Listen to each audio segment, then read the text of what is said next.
خلاصہ یہ کہ کسی دوسرے مسلک کے پیچھے نماز پڑھنا، دیکھو مسلک کوئی بھی ہو، اگر توحید پرست ہے، کافر نہیں ہے تو نماز ہو جائے گی، لیکن اگر کافر ہے تو نماز نہیں ہوگی۔ اب کافر کسے کہتے ہیں؟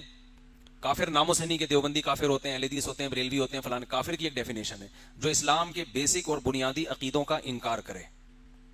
جو نبی کو عالم الغیب کہتا ہو، اور عالم الغیب کی ڈیفینیشن یہ ہو کہ ہر چیز کا علم تھا، تو ہر چیز کا تو اللہ کو بھی ہے، جب نبی کو بھی، تو اللہ اور نبی کا علم برابر ہو گیا نا، تو ایسا شخص بھی اسلام سے خارج ہے، ٹھیک ہے نا۔ اسی طرح جو کہتے ہیں نبی ہر جگہ حاضر ناظر ہیں بغیر کسی تعویل کے، دو ٹوک لفظوں میں سب کچھ اپنی خبر سے ہر جگہ دیکھ رہے ہیں، ہر چیز کا ہر وقت علم رکھتے ہیں، تو یہ تو اللہ کی صفت ہے، تو اس سے بھی انسان اسلام سے خارج ہو جاتا ہے۔ آپ صلی اللہ علیہ وسلم کی بشریت کا، بشر ہونے کا کوئی دو ٹوک لفظوں میں انکار کرے کہ نہیں آپ نور تھے، فرشتے تھے، یا نورانی مخلوق، مٹی کے بنے ہوئے کی بنی ہوئی مخلوق نہیں تھے۔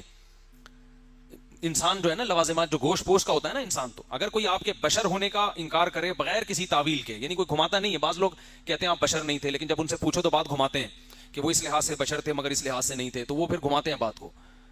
تو لیکن جو دو ٹوک لفظوں میں کہتا ہے تو پھر وہ بھی اسلام سے خارج ہے، کیونکہ نبی صلی اللہ علیہ وسلم بشر تھے، انسان تھے، آپ کے والدین تھے، آپ کی اولاد تھی، اور آپ کی اولادوں میں کی اولادیں جو سید ہیں سارے انسان تھے، آدم کی اولاد، اور آدم کو اللہ نے مٹی سے بنایا۔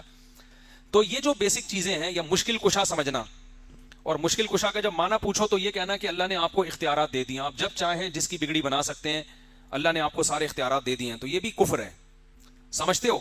تو اگر کوئی یہ عقیدہ رکھتا ہے، چاہے وہ دیوبندی ہو، چاہے اہل حدیث ہو، چاہے بریلوی ہو، تو اس کے پیچھے نماز نہیں ہوگی۔ تو اتنے براڈ مائنڈڈ بننے کی بالکل ضرورت نہیں ہے کہ جوڑ پیدا کرنے کے لیے یہ کہنا ہے ہم ہر ایک کے پیچھے پڑھ لیتے ہیں۔ بھائی ہر ایک کے پیچھے، جیسے اسلام کا دائرہ ہے نا، اس دائرے سے آپ نکال نہیں سکتے کسی کو، تو ایسے ہی اس دائرے میں خود سے لا بھی نہیں سکتے، زبردستی اس میں گھسنے کی بھی کسی کو اجازت نہیں ہے۔ ایک باؤنڈری ہے اسلام کی، اس باؤنڈری کے خیال کرنا پڑے گا۔